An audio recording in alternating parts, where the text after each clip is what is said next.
Lorsque tu vas dans une garderie, tu vois comment les enfants jouent entre eux. Il n'y a pas de frontière en matière de couleur de peau, il n'y a pas de frontière en matière d'acceptation. Il n'y a pas de frontière en matière de discrimination.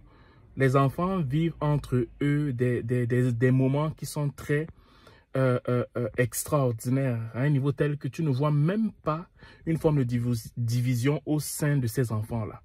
Mais à partir de quel moment le racisme entre en jeu? Le racisme entre en jeu quand l'enfant commence à grandir et l'éducation, l'information que le parent donne à cet enfant-là. Du genre que un enfant blanc, son parent va lui dire que le noir est méchant. Un enfant noir, son parent va lui dire que le blanc est méchant. C'est à partir de là que le racisme commence à naître. Et ça encore, je peux comprendre parce que l'enfant n'est pas maître de ce qu'il peut penser à un certain âge. Mais quand tu es à l'âge adulte et que tu continues à garder ce genre de pensée, ça veut dire que c'est toi qui es responsable parce que ça te fait du bien de te sentir supérieur à une autre personne qui a la couleur de peau différente de toi. Ça te fait du bien de pouvoir critiquer, insulter quelqu'un qu'on t'a fait croire que tu es supérieur à lui. Mais je tiens simplement à te dire une chose.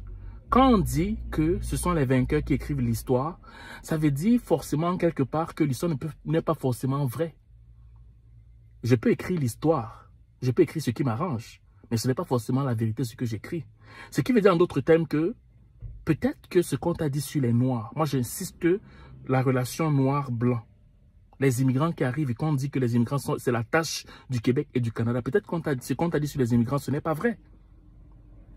L'Afrique, les Caraïbes, c'est pauvre. Qui t'a dit que c'est pauvre? On te fait croire que c'est pauvre afin que tu n'aies aucune culpabilité, aucune révolte de savoir qu'on peut piller un continent pour utiliser ses matières premières. C'est pour ça qu'on te parle de l'Afrique pauvre. Mais quand tu peux regarder, tu vas voir que l'Afrique est tellement riche que c'est inconcevable ce que les Africains vivent. Tu n'as qu'à regarder par exemple le conflit qu'il y a au Congo et je ne prends que ce conflit-là. La majeure partie des téléphones qu'on utilise, les matières premières viennent du Congo. Mais quand tu vas regarder, tu vas te rendre compte que le Congo va te dire que le Congo est très pauvre. C'est simplement pour apaiser tes émotions afin qu'il n'y ait pas de révolte dans le cœur des Blancs pour qu'ils puissent prendre le parti des Noirs. C'est tout. Quand tu regardes par exemple le Burkina Faso, les pays de l'AES, ok? Quand tu vois par exemple le Niger, tu vois par exemple tous ces pays-là, la Guinée, tu te rends compte quand tu disais que ces pays étaient pauvres. Maintenant, comme ils ont eu maintenant leur indépendance, qu'est-ce qui se passe? Tu te rends compte que bizarrement, ils ne sont plus pauvres. Hein? Tu sais, ils font des choses extraordinaires. Donc, à toi qui es raciste et que tu te plais dans ça, je tiens à t'informer que tu es une tâche au sein de la terre parce que pour moi, être raciste, c'est une maladie mentale. Tes parents peut-être te l'ont insufflé, mais il est de ta responsabilité quand tu es à l'âge adulte de faire des recherches pour comprendre pourquoi on t'a dit que le noir est mauvais. Pourquoi on t'a dit que le blanc est mauvais.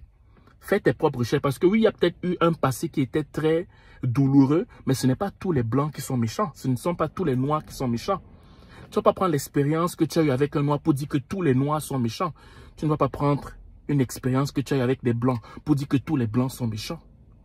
Donc, je tiens simplement à te remettre les idées en place afin que tu arrêtes ton racisme qui n'a ni tête ni queue. Parce que tous les êtres humains sont égaux. Mais la seule différence, c'est que chacun n'a pas eu les mêmes chances pour commencer la vie en fait.